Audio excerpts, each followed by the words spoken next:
رب العزت کی ذات نے جو عظمت، شان اور مقام عطا کیا وہ دنیا کی کسی اور کتاب کو اللہ رب العزت کی ذات نے نہیں دیا، اگرچہ وہ آسمانی کتاب ہی کیوں نہ ہو، تب بھی اللہ رب العزت کی ذات نے قرآن مجید کے علاوہ، قرآن حکیم کے علاوہ کوئی کتاب ایسی نہیں بنائی جو عظمت اور شان میں قرآن مجید کا مقابلہ کر سکتی ہو۔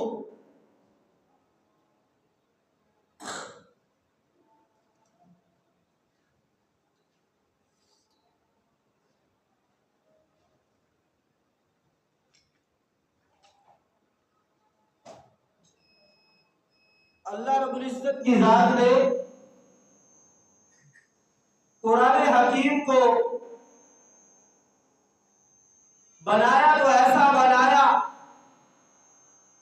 دیکھنے والے حیران ہوتے چلے گئے۔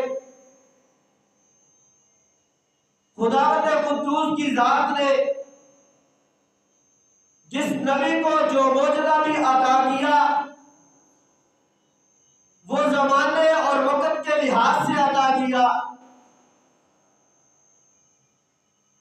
اب حضرات ذرا توجہ فرمائیں، میں آپ حضرات کو یہ بات سمجھانا چاہتا ہوں، زمانہ اور وقت کے لحاظ سے اللہ رب العزت کی ذات نے جو معجزات عطا کیے وہ کیسے عطا کیے، کن پیغمبروں کو عطا کیے۔ آئیے موسیٰ علیہ السلام کو دیکھ لیں۔ موسیٰ علیہ السلام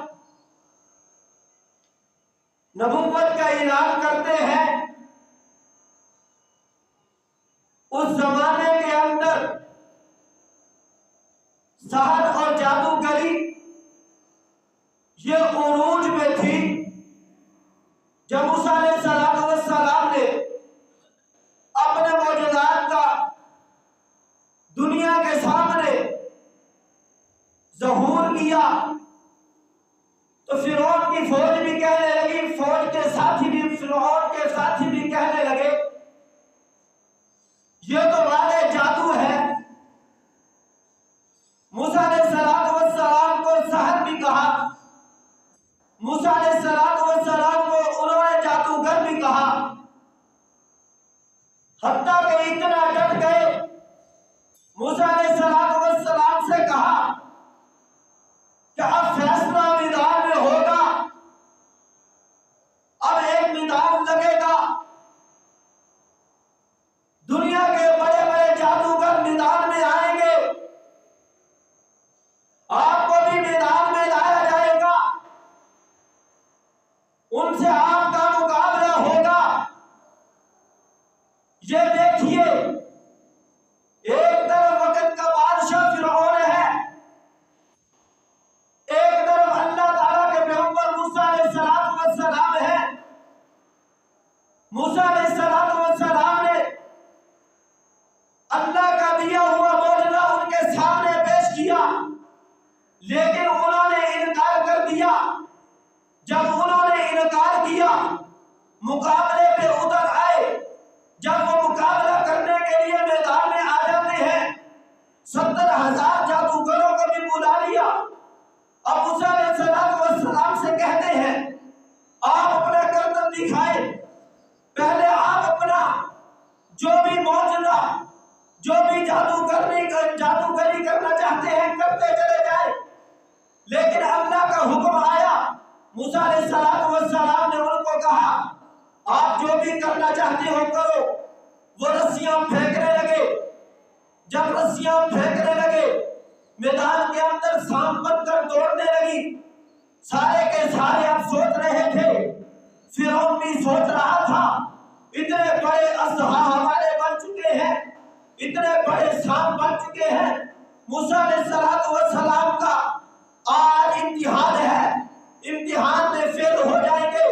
موسیٰ علیہ السلام جو معجزے کا اعلان کرتے ہیں ان کا معجزہ ناکام ہو جائے گا۔